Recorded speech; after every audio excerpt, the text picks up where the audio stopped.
ಪ್ರಜ್ವಲ್ ನಾಪತ್ತೆಯಾಗಿ ಇಂದಿಗೆ 22 ದಿನ ಕಳೆದಿದ್ದು ಪ್ರಜ್ವಲ್ ರೇವಣ್ಣ ವಿರುದ್ಧ ಅರೆಸ್ಟ್ ವಾರೆಂಟ್ ಜಾರಿ ಮಾಡಲಾಗಿದೆ. ವಿದೇಶದಲ್ಲಿ ತಲೆಮರೆಸಿಕೊಂಡಿರುವ ಪ್ರಜ್ವಲ್ ಪತ್ತೆಗಾಗಿ ಎಸ್ಐಟಿ ಮನವಿ ಮೇರೆಗೆ 42ನೇ ಎಸಿಎಂಎಂ ಕೋರ್ಟ್ನಿಂದ ವಾರೆಂಟ್ ಜಾರಿ ಮಾಡಲಾಗಿದೆ. ವಾರೆಂಟ್ ಸಹಾಯದಿಂದಲೇ ಎಸ್ಐಟಿ ರೆಡ್ ಕಾರ್ನರ್ ನೋಟಿಸ್ ಪ್ರಕ್ರಿಯೆ ನಡೆಸಲಿದೆ. ಅತ್ಯಾಚಾರ ಆರೋಪದ ಮೇಲೆ ಬಂಧಿತರಾಗಿರುವ ಹಾಸನ ವಕೀಲ ದೇವರಾಜೇಗೌಡನನ್ನ ಮತ್ತೆ 2 ದಿನ ಎಸ್ಐಟಿ ಕಸ್ಟಡಿಗೆ ನೀಡಿ ಆದೇಶ ಹೊರಡಿಸಲಾಗಿದೆ.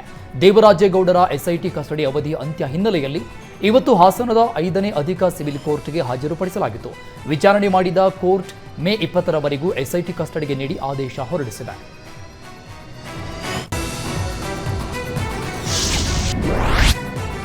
ಪ್ರಜ್ವಲ್ ಪೆನ್ ಡ್ರೈವ್ ಕೇಸ್ನಲ್ಲಿ ದೇವೇಗೌಡರು ಮೊದಲ ಬಾರಿ ಪ್ರತಿಕ್ರಿಯಿಸಿದ್ದಾರೆ. ಪ್ರಜ್ವಲ್ ಮೇಲೆ ಕ್ರಮ ಕೈಗೊಳ್ಳುವುದರಲ್ಲಿ ತಕರಾರಿಲ್ಲ, ಆದರೆ ರೇವಣ್ಣ ಮೇಲೆ ಮಾಡಿರುವ ಆರೋಪ ಸರಿಯಲ್ಲ ಅಂತ ಹೇಳಿದ್ರು.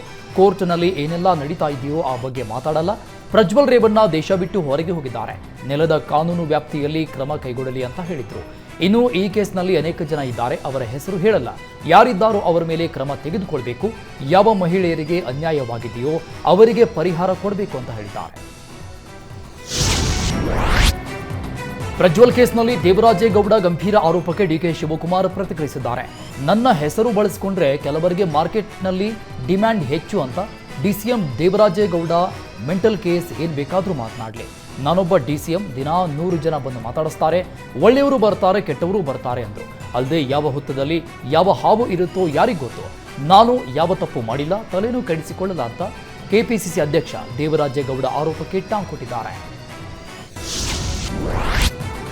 ಪ್ರಜ್ವಲ್ ಪೆನ್ ಡ್ರೈವ್ ಕೇಸ್ಗೆ ದಿನದಿನಕ್ಕೂ ಸ್ಫೋಟಕ ಟ್ವಿಸ್ಟ್ ಸಿಗ್ತಾ ಇದೆ. ದೇವರಾಜೇಗೌಡ ವಿರುದ್ಧ ಕಾಂಗ್ರೆಸ್ ಸಚಿವರು ಮುಗಿಬಿದ್ದಿದ್ದಾರೆ.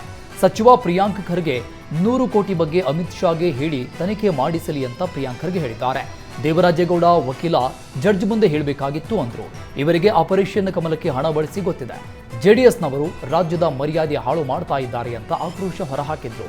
ಸಚಿವ ಚಲುವರಾಯಸ್ವಾಮಿ ದೇವರಾಜೇಗೌಡ ಅರೆಸ್ಟ್ ಆದ ಹಿನ್ನೆಲೆ ಎಂಥದ್ದು? 1 ವರ್ಷದ ಹಿಂದೆ ರೇವಣ್ಣ ಕುಟುಂಬದ ವಿರುದ್ಧ ಹೇಳಿಕೆ ನೀಡಿದ್ದ, ಅಲ್ಲದೆ ರೇವಣ್ಣ ಕುಟುಂಬ ಬೀದಿಗೆ ತರುತ್ತೇನೆ ಅಂತ ಹೇಳಿದ್ದ. ಆದರೆ ಈಗ ಪೆನ್ ಡ್ರೈವ್ ವಕೀಲನ ಕೈಗೆ ಸಿಕ್ಕಿದ ಮೇಲೆ ಯಾರಿಗೂ ಕೊಟ್ಟಿಲ್ಲ ಅಂತ ಬಿಜೆಪಿ ಮುಖಂಡನ ಮಾತಿಗೆ ಕೆಂಡಾಮಂಡಲವಾಗಿದ್ದಾರೆ. ಹಾಸನದ ಪ್ರಜ್ವಲ್ ಪೆನ್ ಡ್ರೈವ್ ಪ್ರಕರಣ ಸಿಬಿಐಗೆ ಕೊಡಬೇಕು ಅಂತ ವಿಜೇಂದ್ರ ಆಗ್ರಹಿಸಿದ್ದಾರೆ. ದಿನನಿತ್ಯ ಹೊಸ ವಿಚಾರ ಹೊರಬರ್ತಾ ಇದೆ. ಸರ್ಕಾರದ ಘಟಾನುಘಟಿ ನಾಯಕರ ಹೆಸರು ಕೇಳಿ ಬರ್ತಾ ಇದೆ. ಹೀಗಾಗಿ ಈ ಪ್ರಕರಣ ಎಸ್ಐಟಿಯಿಂದ ತನಿಖೆ ನಡೆಸಲು ಸಾಧ್ಯ ಇಲ್ಲ. ಸಿಬಿಐಗೆ ವಹಿಸಿದರೆ ಮಾತ್ರ ಸತ್ಯ ಹೊರಬರುತ್ತೆ ಅಂದರು. ಅಲ್ಲದೆ ನಾನು ರಾಜಕೀಯ ಮಾಡಲ್ಲ, ಆದರೆ ಮಹಿಳೆಯರಿಗೆ ನ್ಯಾಯ ಸಿಗಬೇಕು, ಯಾರನ್ನೂ ರಕ್ಷಣೆ ಮಾಡಬಾರದು ಅಂತ ಹೇಳಿದ್ದಾರೆ. ಪ್ರಜ್ವಲ್ ರೇವಣ್ಣ ನಾಪತ್ತೆಯಾಗಿ ಬರೋಬ್ಬರಿ 22 ದಿನ ಕಳೆದಿದೆ. ಅಸಲಿಗೆ ಪ್ರಜ್ವಲ್ ರೇವಣ್ಣ ಯಾವ ದೇಶದಲ್ಲಿದ್ದಾನೆ ಎಂಬುದೇ ಗೊತ್ತಾಗಲಿಲ್ಲ. ಎಸ್ಐಟಿ ಜೊತೆ ಸಂಸದ ಕಣ್ಣಾಮುಚ್ಚಾಲೆ ಆಡ್ತಾ ಇದ್ದು ಪ್ರಜ್ವಲ್ ಬಗ್ಗೆ ಎಸ್ಐಟಿಗೆ ಸರಿಯಾದ ಮಾಹಿತಿಯೇ ಸಿಗ್ತಾ ಇಲ್ವಂತೆ. ಪ್ರಜ್ವಲ್ ವಿದೇಶದಲ್ಲಿರುವ ಬಗ್ಗೆ ಮಾಹಿತಿ ಕಲೆ ಹಾಕ್ತಾ ಇರುವ ಎಸ್ಐಟಿ ಸಿಬಿಐಗೆ ಮಾಹಿತಿ ನೀಡಲು ಮನವಿ ಮಾಡಿತ್ತು. ಆದರೆ ಸಿಬಿಐ ಸಕಾರಾತ್ಮಕವಾಗಿ ಸ್ಪಂದಿಸಲಿಲ್ವಂತೆ. ಇನ್ನು ಪ್ರಜ್ವಲ್ ಬಂಧಿಸಲು ಅಧಿಕಾರಿಗಳು ಹೊಸ ಅಸ್ತ್ರ ಪ್ರಯೋಗ ಮಾಡ್ತಾ ಇದ್ದಾರೆ. ಪ್ರಜ್ವಲ್ ಅಕೌಂಟ್ಗಳ ಮೇಲೆ ಕಣ್ಣಿಟ್ಟಿರುವ ಎಸ್ಐಟಿ 2 ಖಾತೆಗಳ ವಹಿವಾಟಿನ ಮೇಲೆ ನಿಗಾ ವಹಿಸಿದೆ. ಎಲ್ಲಿಂದ ಹಣ ಡ್ರಾ ಆಗ್ತಾ ಇದೆ, ಯಾವ ಅಕೌಂಟ್ನಿಂದ ಹಣ ಹೋಗ್ತಾ ಇದೆ ಎಂಬ ಮಾಹಿತಿ ಕಲೆ ಹಾಕ್ತಾ ಇದ್ದಾರೆ. ಇನ್ನು ಪ್ರಜ್ವಲ್ಗೆ ಹಣಕಾಸಿನ ತೊಂದರೆಯಾದರೆ ಭಾರತಕ್ಕೆ ಬರುವ ಸಾಧ್ಯತೆ ಇದ್ದು ಈ ಮೂಲಕ ಮಾಸ್ಟರ್ ಸ್ಟ್ರೋಕ್ ಕೊಡಲು ಅಧಿಕಾರಿಗಳು ನಿರ್ಧರಿಸಿದ್ದಾರೆ. ಹುಬ್ಬಳ್ಳಿಯಲ್ಲಿ ಅಂಜಲಿ ಅಂಬಿಗೇರ ಹತ್ಯೆ ಪ್ರಕರಣ ಸಂಬಂಧ ರಾಜ್ಯದಾದ್ಯಂತ ಪ್ರತಿಭಟನೆ ನಡೆಸಲಾಯಿತು. ಬಿಜೆಪಿ ಕಾರ್ಯಕರ್ತರು ಸೇರಿದಂತೆ ವಿವಿಧ ಸಂಘಟನೆಗಳು ಆಕ್ರೋಶ ಹೊರಹಾಕಿದ್ರು. ಬೆಳಗಾವಿಯಲ್ಲಿ ಸಂಘಟನೆಗಳು ಜಿಲ್ಲಾಧಿಕಾರಿಗಳ ಮನವಿ ಸಲ್ಲಿಸಿದ್ದಾರೆ. ರಾಮನಗರದ ಐಜೂರು ವೃತ್ತದಲ್ಲಿ ಪ್ರೊಟೆಸ್ಟ್ ಮಾಡಿದ ಬಿಜೆಪಿ ಕಾರ್ಯಕರ್ತರು ಕಾನೂನು ಸುವ್ಯವಸ್ಥೆ ಹಾಳಾಗ್ತಾ ಇದೆ, ಕೊಲೆಗಡುಕರಿಗೆ ಸರ್ಕಾರನೇ ರಕ್ಷಣೆ ಕೊಡ್ತಾ ಇದೆ ಅಂತ ಕಿಡಿಕಾರಿದ್ರು. ಇತ ಹುಬ್ಬಳ್ಳಿಯಲ್ಲಿ ಕಮಿಷನರ್ ವರ್ಗಾವಣೆ ಮಾಡುವಂತೆ ಆಗ್ರಹಿಸಿದ್ರು. ಇತ ಹಾವೇರಿಯ ಸಿದ್ದಪ್ಪ ವೃತ್ತದಲ್ಲಿ ರಸ್ತೆ ತಡೆದು ಬಿಜೆಪಿ ನಾಯಕರು ಪ್ರೊಟೆಸ್ಟ್ ಮಾಡಿ ಹಂತಕನ ಗಲ್ಲಿಗೇರಿಸಬೇಕು ಅಂತ ಆಗ್ರಹಿಸಿದ್ದಾರೆ. ಅಂಜಲಿ ಹತ್ಯೆ ಆರೋಪಿ ಗಿರೀಶ್ ವಿರುದ್ಧ ಮತ್ತೊಂದು ದೂರು ದಾಖಲಾಗಿದೆ. ಬಾಲಕಿಯೊಬ್ಬಳಿಗೆ ವಂಚನೆ ಮಾಡಿದ್ದಾನೆ ಅಂತ ಕಂಪ್ಲೇಂಟ್ ಕೊಡಲಾಗಿದೆ. ಟ್ಯೂಷನ್ಗೆ ಹೋಗುವಾಗ ಬಾಲಕಿಯನ್ನ ಪರಿಚಯ ಮಾಡಿಕೊಂಡಿದ್ದ ಗಿರೀಶ್ ಹಣಕ್ಕಾಗಿ ದುಂಬಾಲು ಬಿದ್ದಿದ್ದ. ನಂತರ ಬಾಲಕಿ ಗಿರೀಶ್ ಮಾತು ನಂಬಿ ಮೊದಲಿಗೆ 8,000 ಹಣ ಕೊಟ್ಟಿದ್ದಾಳೆ. ನಂತರ 15 ಗ್ರಾಂ ಬಂಗಾರದ ನೆಕ್ಲೆಸ್, 5 ಗ್ರಾಂ ತೂಕದ ಬಂಗಾರದ ಉಂಗುರ ಸೇರಿದಂತೆ ಒಟ್ಟು 55 ಗ್ರಾಂ ತೂಕದ ಚಿನ್ನಾಭರಣ ನೀಡಿದ್ದಾಳಂತೆ. ವಿಷಯ ತಿಳಿದು ಗಿರೀಶನನ್ನ ಪೋಷಕರು ಪ್ರಶ್ನೆ ಮಾಡಿದರೆ ಬಾಲಕಿಯ ಪೋಷಕರಿಗೆ ಅವಾಚ್ಯ ಶಬ್ದಗಳಿಂದ ನಿಂದಿಸಿದ್ದಾರೆ. ಇನ್ನು ಬಾಲಕಿ ತಂದೆ ಪರಶುರಾಮ್ ದೂರು ನೀಡಿದ್ದು ಪೊಲೀಸರು ತನಿಖೆ ನಡೆಸ್ತಾ ಇದ್ದಾರೆ. ರಾಜ್ಯದಲ್ಲಿ ಕಾನೂನು ಸುವ್ಯವಸ್ಥೆ ಹದಗೆಟ್ಟಿದೆ ಎಂಬ ವಿಪಕ್ಷಗಳ ಆರೋಪಕ್ಕೆ ಸಾರಿಗೆ ಸಚಿವ ರಾಮಲಿಂಗಾರೆಡ್ಡಿ ತಿರುಗೇಟು. ರಾಮನಗರದಲ್ಲಿ ಮಾತನಾಡಿದ ಸಚಿವರು, ವಿಪಕ್ಷಗಳಿಗೆ ಮಾಡಲು ಕೆಲಸ ಇಲ್ಲ, ಹಾಗಾಗಿ ಆರೋಪ ಮಾಡ್ತಾರೆ. ನಾನು ಅಂಕಿ ಅಂಶಗಳನ್ನು ಗಮನಿಸಿದ್ದೇನೆ. ಬಿಜೆಪಿ ಸರ್ಕಾರದಲ್ಲಿ 1 ವರ್ಷಕ್ಕೆ 1300 ಕೊಲೆ ಪ್ರಕರಣ ದಾಖಲಾಗಿತ್ತು. ಈಗ 4 ತಿಂಗಳಲ್ಲಿ 400 ಪ್ರಕರಣ ಆಗಿದೆ ಅಂತ ಹೇಳ್ತಾ ಇದ್ದಾರೆ. ಅವರಿಗೆ ಹೋಲಿಸಿದರೆ ನಮ್ಮ ಕಾಲದಲ್ಲಿ ಕ್ರೈಮ್ ರೇಟ್ ಕಡಿಮೆ ಇದೆ ಅಂತ ಬಿಜೆಪಿ ವಿರುದ್ಧ ಕಿಡಿಕಾರಿದ್ರು. ಬಿಜೆಪಿ ಕಾಲದಲ್ಲಿ ಆಗಿದ್ದ ಕೊಲೆಗಳ ಬಗ್ಗೆ ನೋಡಿಕೊಳ್ಳಲಿ. ಈ ಹಿಂದೆ ಬಿಜೆಪಿ ಕಾರ್ಯಕರ್ತರೇ ನೈತಿಕ ಪೊಲೀಸ್ಗಿರಿ ಮಾಡ್ತಾ ಇದ್ರು ಅಂತ ಬಿಜೆಪಿ ವಿರುದ್ಧ ಆರೋಪಿಸಿದ್ದಾರೆ.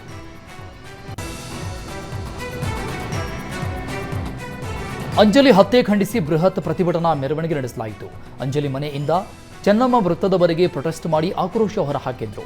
ವಿವಿಧ ಮಠಾಧಿಪತಿಗಳ ನೇತೃತ್ವದಲ್ಲಿ ಪ್ರತಿಭಟನೆ ನಡೆದಿದ್ದು, ಈ ಪ್ರತಿಭಟನೆಯಲ್ಲಿ ಅಂಜಲಿ ಕುಟುಂಬಸ್ಥರು ಸೇರಿದಂತೆ 100 ಜನ ಭಾಗಿಯಾಗಿದ್ರು. ಆರೋಪಿಯನ್ನ ಎನ್ಕೌಂಟರ್ ಮಾಡಬೇಕು, ಅಲ್ಲದೆ ಅಂಜಲಿ ಕುಟುಂಬಕ್ಕೆ 25 ಲಕ್ಷ ಪರಿಹಾರ ನೀಡಬೇಕು ಅಂತ ಆಗ್ರಹಿಸಿದ್ರು. ಇದರ ಜೊತೆ ಹುಬ್ಬಳ್ಳಿಯ ಚೆನ್ನಮ್ಮ ವೃತ್ತದಲ್ಲಿ ಟೈರ್ಗೆ ಬೆಂಕಿ ಹಚ್ಚಿ ಪ್ರತಿಭಟನಾಕಾರರು ಆಕ್ರೋಶ ವ್ಯಕ್ತಪಡಿಸಿದ್ರು. ಈ ವೇಳೆ ಅಂಜಲಿ ತಂಗಿ ವೇದಿಕೆ ಮೇಲೆ ಕುಸಿದು ಬಿದ್ರು. ಇದೇ ವೇಳೆ ಮಾತನಾಡಿದ ಸ್ವಾಮೀಜಿಗಳು ಸರ್ಕಾರದ ವಿರುದ್ಧ ಆಕ್ರೋಶ ಹೊರಹಾಕಿದ್ದಾರೆ. ನನ್ನ ಪ್ರಾಣ ಹೋದ್ರೂ ಪರವಾಗಿಲ್ಲ, ನೇಹಾ ಹಾಗೂ ಅಂಜಲಿಗೆ ನ್ಯಾಯ ಕೊಡಿಸುತ್ತೇವೆ ಎಂದರು.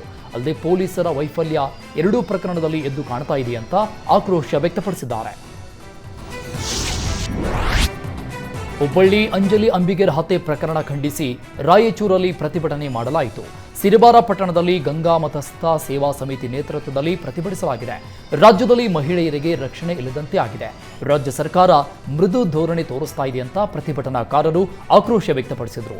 ನೇಹಾ ಪ್ರಕರಣದ ಆರೋಪಿ ಮತ್ತು ಅಂಜಲಿ ಅಂಬಿಗೇರ್ ಪ್ರಕರಣದ ಆರೋಪಿಗಳಿಗೆ ಗಲ್ಲಿಗೆ ಹಾಕಬೇಕು, ಸರ್ಕಾರ ಕಠಿಣ ಕ್ರಮ ಜಾರಿಗೊಳಿಸಬೇಕು ಅಂತ ಆಗ್ರಹಿಸಿ ಪ್ರತಿಭಟಿಸಲಾಗಿದೆ. ನಟಿ ಪವಿತ್ರ ಜೈರಾಮ್ ಸಾವಿನ ಬಗ್ಗೆ ಪವಿತ್ರ ಮಗಳು ಪ್ರತೀಕ್ಷಾ ಪ್ರತಿಕ್ರಿಯಿಸಿದ್ದಾರೆ. ಚಂದು ಮತ್ತು ನಮ್ಮಮ್ಮ ಉತ್ತಮ ಸ್ನೇಹಿತರಾಗಿದ್ರು. ಅವರ ಸಂಬಂಧದ ಬಗ್ಗೆ ಏನೇನೋ ಮಾತಾಡ್ತಾ ಇದ್ದಾರೆ, ಆದರೆ ಅದೆಲ್ಲ ಸುಳ್ಳು ಅಂತ ನಟಿ ಪವಿತ್ರ ಜೈರಾಮ್ ಮಗಳು ಪವಿತ್ರ ಹೇಳಿದ್ದಾಳೆ. ಅಮ್ಮನ ಅಂತ್ಯಕ್ರಿಯೆಗೆ ಚಂದ್ರು ಬಂದಿದ್ರು, ಕಾರ್ಯ ಮುಗಿಯುವವರೆಗೂ ಇದ್ರು. ಅವರು ಹೈದರಾಬಾದ್ಗೆ ಹೋದ ನಂತರವೂ ನನಗೆ ಫೋನ್ ಮಾಡಿ ಮಾತಾಡ್ತಾ ಇದ್ರು. ಆದರೆ ಈಗ ಹೀಗಾಗಿದೆ ಅಂತ ಪವಿತ್ರ ಬೇಸರ ವ್ಯಕ್ತಪಡಿಸಿದ್ದಾರೆ.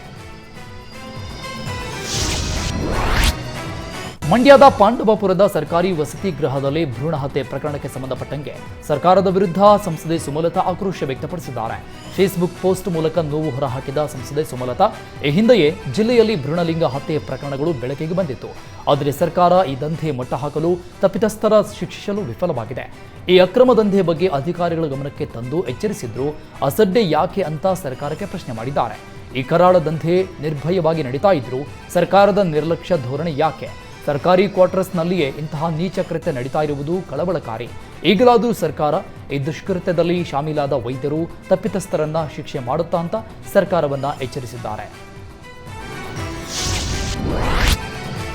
ಎಸ್ಎಸ್ಎಲ್ಸಿ ಪರೀಕ್ಷೆಯಲ್ಲಿ ರಾಜ್ಯಕ್ಕೆ ಪ್ರಥಮ ಸ್ಥಾನ ಪಡೆದಿದ್ದ ವಿದ್ಯಾರ್ಥಿನಿ ಅಂಕಿತಾಗೆ ಬಾಗಲಕೋಟೆ ಜಿಲ್ಲಾಡಳಿತದಿಂದ ಸನ್ಮಾನ ಮಾಡಲಾಯಿತು. ನವನಗರದ ಜಿಲ್ಲಾಡಳಿತ ಭವನದಲ್ಲಿ ನಡೆದ ಕಾರ್ಯಕ್ರಮದಲ್ಲಿ ಜಿಲ್ಲಾಧಿಕಾರಿ ಜಾನಕಿ ಕೆಎಂ ಹಾಗೂ ಸಿಇಒ ಶಶಿಧರ್ ಕುರೇರ ಅಂಕಿತಾಳಿಗೆ ಲ್ಯಾಪ್ಟಾಪ್ ನೀಡಿ ಸನ್ಮಾನಿಸಿದ್ದಾರೆ. ಇದೇ ವೇಳೆ ಮಾತನಾಡಿದ ಡಿಸಿ ಜಾನಕಿ ಕೆಎಂ, ಬಾಲ್ಯ ವಿವಾಹದ ಕಳಂಕ ಹೊತ್ತಿದ್ದ ಜಿಲ್ಲೆಯ ಕಳಂಕವನ್ನ ಅಂಕಿತಾ ಅಳಿಸಿದ್ದಾಳೆ ಅಂತ ಬಣ್ಣಿಸಿದ್ದಾರೆ.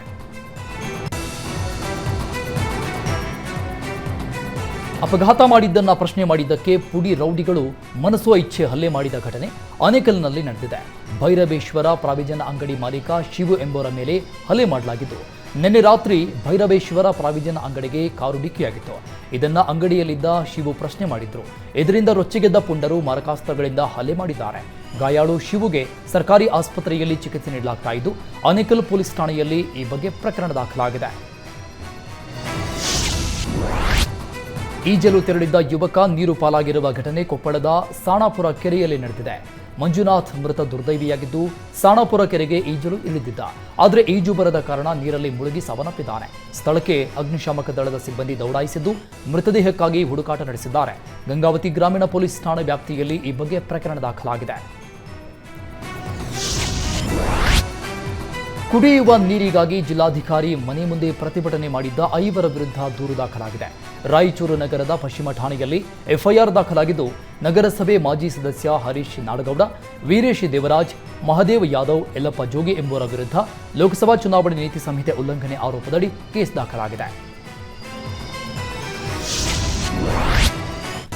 ರಾಜ್ಯದಾದ್ಯಂತ ವರುಣನ ಅಬ್ಬರ ಜೋರಾಗಿದ್ದು ದಾವಣಗೆರೆಯಲ್ಲಿ ಸುರಿದ ಮಳೆಗೆ ಜನ ಹೈರಾಣಾಗಿದ್ದಾರೆ.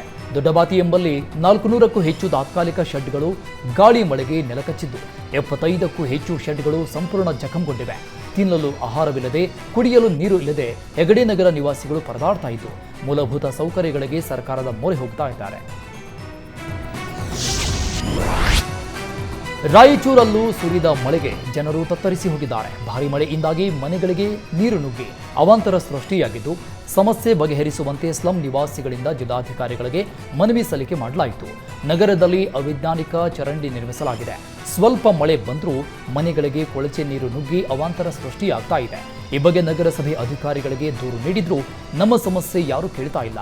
ಹೀಗಾಗಿ ರಾಜಕಾಲುವೆ ಒತ್ತುವರಿ ತೆರವು ಮಾಡಿ ನಮಗೆ ಮಳೆ ನೀರಿಂದ ಮುಕ್ತಿ ಕೊಡಿಸಿ ಅಂತ ಸ್ಲಂ ನಿವಾಸಿಗಳು ಜಿಲ್ಲಾಧಿಕಾರಿಗಳಿಗೆ ಮನವಿ ಮಾಡಿದ್ದಾರೆ.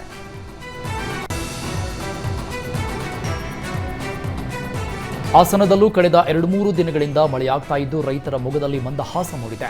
ಮಳೆಯಿಂದಾಗಿ ಜಿಲ್ಲೆಯಲ್ಲಿ ಕೃಷಿ ಚಟುವಟಿಕೆಗಳು ಚುರುಕುಗೊಂಡಿದ್ದು ರೈತರು ಮಳೆರಾಯನಿಗೆ ಕೈ ಮುಗಿದಿದ್ದಾರೆ. ಕಳೆದ 3-4 ದಿನಗಳಿಂದ ತುಮಕೂರಲ್ಲಿ ಧಾರಾಕಾರ ಮಳೆಯಾಗ್ತಾ ಇದ್ದು ತುಮಕೂರು ನಗರ, ಗ್ರಾಮಾಂತರ, ಗುಬ್ಬಿ ತಾಲೂಕಿನಾದ್ಯಂತ ಗುಡುಗು ಸಹಿತ ಮಳೆಯಾಗ್ತಾ ಇದೆ. ಭಾರೀ ಮಳೆ ಹಿನ್ನೆಲೆಯಲ್ಲಿ ಹಲವೆಡೆ ವಿದ್ಯುತ್ ವ್ಯತ್ಯಯವಾಗ್ತಾ ಇದ್ದು ರಸ್ತೆಗಳ ತುಂಬೆಲ್ಲ ನೀರು ನಿಂತು ವಾಹನ ಸವಾರರು ಪರದಾಡುವಂತಹ ಸ್ಥಿತಿ ನಿರ್ಮಾಣವಾಗಿದೆ. ಹಾವೇರಿ ಜಿಲ್ಲೆಯಾದ್ಯಂತ ಮಳೆರಾಯನ ಅಬ್ಬರ ಮುಂದುವರೆದಿದ್ದು ಹಾನಗಲ್, ಬ್ಯಾಡಗಿ ಸೇರಿದಂತೆ ಜಿಲ್ಲೆಯ ವಿವಿಧೆಡೆ ಗುಡುಗು ಸಹಿತ ಧಾರಾಕಾರ ಮಳೆಯಾಗ್ತಾ ಇದೆ. ಕಳೆದ 4 ದಿನಗಳಿಂದ ಮಳೆಯಾಗ್ತಾ ಇದ್ದು ಕೃಷಿ ಚಟುವಟಿಕೆಗಳು ಚುರುಕುಗೊಂಡಿದ್ದಾವೆ. ಬಿತ್ತನೆ ಕಾರ್ಯಕ್ಕಾಗಿ ರೈತರು ಜಮೀನು ಹದ ಮಾಡ್ತಾ ಇದ್ದಾರೆ. ತುಮಕೂರಲ್ಲಿ ತಡರಾತ್ರಿ ಮಳೆರಾಯ ಅಬ್ಬರಿಸಿದ್ದಾನೆ. ಒಂದೇ ದಿನದ ವರುಣ ಆರ್ಭಟಕ್ಕೆ ಹಲವೆಡೆ ಅವಾಂತರವೇ ಸೃಷ್ಟಿಯಾಗಿದೆ. ಬೈರೇನಹಳ್ಳಿಯಲ್ಲಿ ಮನೆಗಳಿಗೆ ನೀರು ನುಗ್ಗಿದ್ದು ಮನೆಯಲ್ಲಿದ್ದ ವಸ್ತುಗಳು, ದಿನಸಿ ಸಾಮಗ್ರಿಗಳು ಕೊಚ್ಚಿ ಹೋಗಿದ್ದಾವೆ. ಇನ್ನು ಭರ್ಜರಿ ಮಳೆಗೆ ರೈತರು ಭಾರೀ ಖುಷಿಯಾಗಿದ್ದಾರೆ. ಅವಾಂತರ ಸೃಷ್ಟಿಯಿಂದ ಜನ ಆಕ್ರೋಶ ವ್ಯಕ್ತಪಡಿಸ್ತಾ ಇದ್ದಾರೆ. ಚಿತ್ರದುರ್ಗದ ರಾಮಗಿರಿ ಗೊಲ್ಲರಹಟ್ಟಿಯಲ್ಲಿ ತಡರಾತ್ರಿ ಬಿರುಗಾಳಿ ಸಹಿತ ಭಾರೀ ಮಳೆಯಾಗಿದೆ. ವರುಣಾರ್ಭಟಕ್ಕೆ ರೈತರ ಕೈಗೆ ಬಂದ ಬಾಳೆ ಹಾಳಾಗಿ ಹೋಗಿದೆ. ರೈತ ನಾಗೇಂದ್ರಪ್ಪ 2 ಎಕರೆಯಲ್ಲಿ ಬಾಳೆ ಬೆಳೆದಿದ್ದ. ಬಿರುಗಾಳಿ ಮಳೆಗೆ ಇಡೀ ಬೆಳೆ ನಾಶವಾಗಿ ಹೋಗಿದೆ. ಸುಮಾರು 20 ಲಕ್ಷ ಮೌಲ್ಯದ ಬಾಳೆ ಬೆಳೆ ಸಂಪೂರ್ಣ ಹಾಳಾಗಿದ್ದು ಸರ್ಕಾರದಿಂದ ಪರಿಹಾರಕ್ಕೆ ಒದಗಿಸುವಂತೆ ರೈತ ಆಗ್ರಹಿಸಿದ್ದಾನೆ.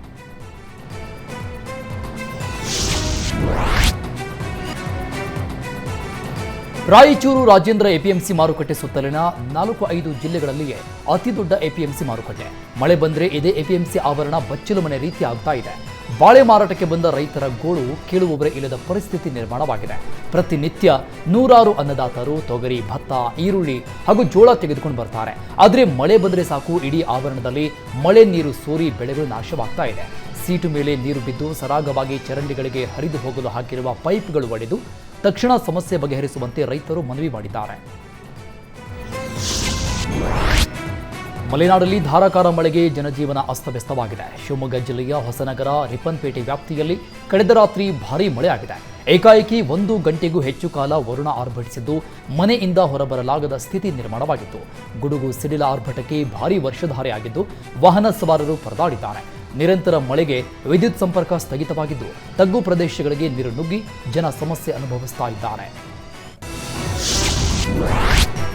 ಚಾಮರಾಜನಗರದಲ್ಲಿ ಮಳೆಯ ರಭಸಕ್ಕೆ ಕಸದ ರಾಶಿಯೆಲ್ಲ ರಸ್ತೆಗೆ ಬಂದು ಬಿದ್ದಿದ್ದು ಅಲ್ಲಲ್ಲಿ ನೀರು ನಿಂತು ಗಬ್ಬು ನಾರ್ತಾ ಇದೆ.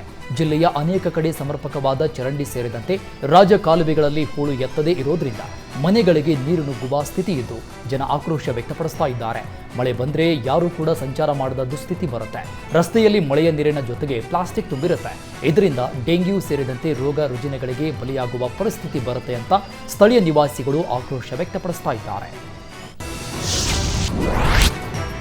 ತುಮಕೂರಲ್ಲಿ ನಿರಂತರವಾಗಿ ದಾಳಿ ನಡೆಸಿ 30 ಕುರಿಗಳನ್ನು ಬಲಿ ಪಡೆದಿದ್ದ ಚಿರತೆ ಕೊನೆಗೂ ಬೋನಿಗೆ ಬಿದ್ದಿದೆ. ಚಿಕ್ಕನಾಯಕನಹಳ್ಳಿ ತಾಲೂಕಿನ ಅಗರಹಳ್ಳಿ, ಶೆಟ್ಟಿಕೆರೆ ಸುತ್ತಮುತ್ತ ಚಿರತೆ ಕಾಣಿಸಿಕೊಂಡು ಆತಂಕ ಮೂಡಿಸಿತು.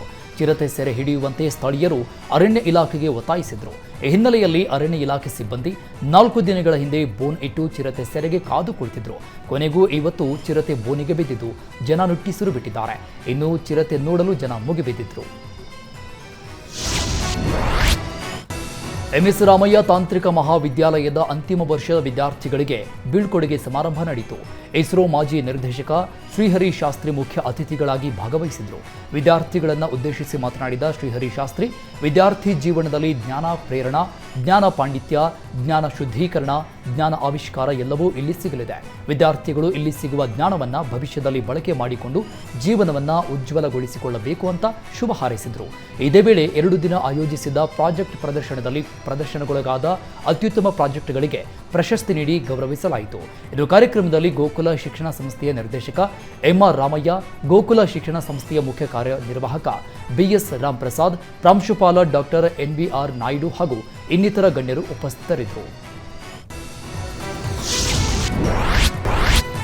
ಬಳ್ಳಾರಿಯ ರಾಷ್ಟ್ರೀಯ ಹೆದ್ದಾರಿ 67ರಲ್ಲಿ ನಡೀತಾ ಇರುವ ಕಾಮಗಾರಿಗೆ ಜನ ಪರದಾಡ್ತಾ ಇದ್ದಾರೆ. ಜೀವದ ಹಂಗು ತೊರೆದು ಪ್ರಯಾಣಿಕರು ಸಂಚಾರ ಮಾಡ್ತಾ ಇದ್ದಾರೆ. 10 ವರ್ಷಗಳಿಂದ ಕಾಮಗಾರಿ ನಡೀತಾ ಇದ್ರೂ ಇನ್ನೂ ಮುಗಿದಿಲ್ಲ. ಹೊಸಪೇಟೆಯಿಂದ ಬಳ್ಳಾರಿಗೆ ಸಾಗುವ ರಾಷ್ಟ್ರೀಯ ಹೆದ್ದಾರಿಯಲ್ಲಿ 100ಕ್ಕೂ ಅಧಿಕ ಜೀವಗಳನ್ನು ಬಲಿ ತೆಗೆದುಕೊಂಡಿದೆ. ಇನ್ನು ಬಲಿಗಾಗಿ ರಸ್ತೆ ಬಾಯಿ ತೆರೆದು ಕುಳಿತಿದೆ. ಅವ್ಯವಸ್ಥೆ ಆಗರವಾದರೂ ಅರ್ಧಂಬರ್ಧ ಕೆಲಸದಿಂದ ನಿತ್ಯ ಜನ ಗೋಳಾಡ್ತಾ ಇದ್ದಾರೆ. 2014ರಲ್ಲಿ ಗುತ್ತಿಗೆ ಪಡೆದ ಗ್ಯಾಮನ್ ಇಂಡಿಯಾ ಖಾಸಗಿ ಕಂಪನಿಯು ಕೊರೋನಾ ನೆಪವೊಡ್ಡಿ ಕಾಮಗಾರಿ ಅರ್ಧಕ್ಕೆ ಬಿಟ್ಟು ಹೋದ್ರು. ಕಳೆದ ವರ್ಷ ಹೊಸ ಕಂಪನಿಗೆ ಕಾಮಗಾರಿ ಗುತ್ತಿಗೆ ನೀಡಿದ್ರು. ಕಾಮಗಾರಿ ವೇಗ ಹೆಚ್ಚಾಗ್ತಾ ಇಲ್ಲ. ಇನ್ನು ರೈತರಿಗೆ ಜಮೀನು ಕಳೆದುಕೊಂಡವರಿಗೆ ಹಣ ಕೊಟ್ಟಿಲ್ಲ. ಇದರಿಂದ ಅನ್ನದಾತರು, ಪ್ರಯಾಣಿಕರು ಸರ್ಕಾರದ ವಿರುದ್ಧ ಆಕ್ರೋಶ ವ್ಯಕ್ತಪಡಿಸ್ತಾ ಇದ್ದಾರೆ.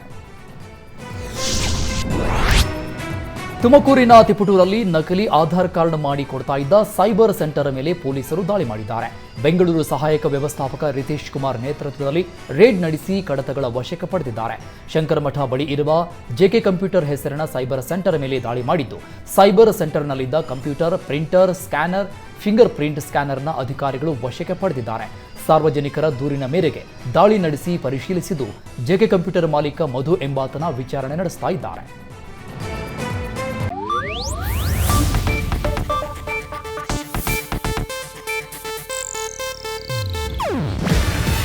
ಇದು ಏಷ್ಯಾನೆಟ್ ನ್ಯೂಸ್ ನೆಟ್ವರ್ಕ್ ಪ್ರಸ್ತುತಿ. ನೀವು ನೋಡ್ತಿದ್ದೀರಾ ಏಷ್ಯಾನೆಟ್ ಸುವರ್ಣ ನ್ಯೂಸ್.